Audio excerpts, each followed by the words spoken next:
Hey guys, this is Murky again.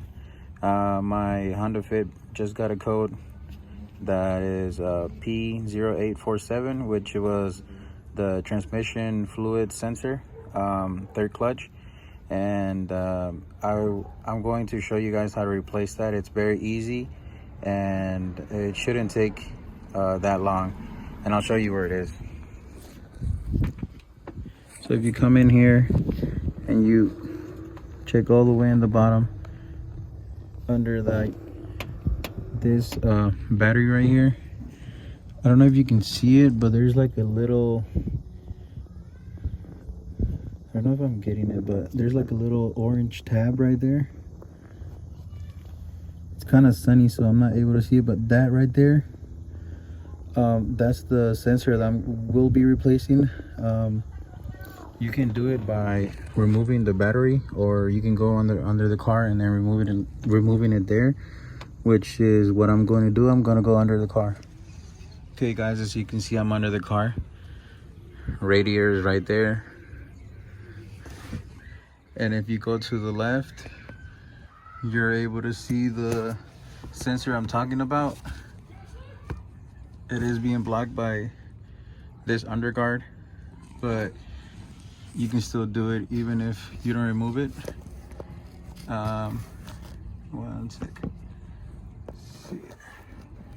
You just have to unclip that, and then just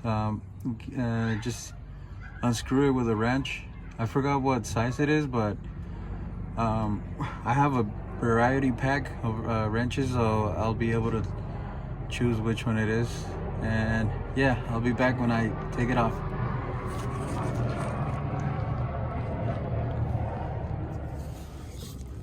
Alright guys, so as you can see, I pulled the little tab off, and what's it called, I unscrewed the screw, which is this.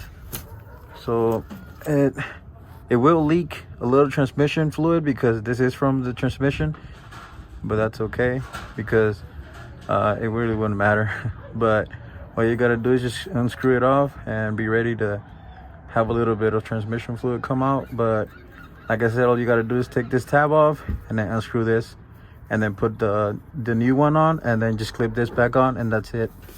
All right guys, I didn't catch it when I was down there, but as you can see, the new one is in there. Hey guys, this is Murky. So in the end, I forgot to say that the old sensor does have a washer. So make sure when you change the sensor, the new one, make sure you put that washer on the new one, so you know, if anything, the transmission fluid won't leak out or anything like that. It'll be more secure. So yeah, I just want to let you guys know that it does come with a washer, the old one. So just make sure to switch that to the new one.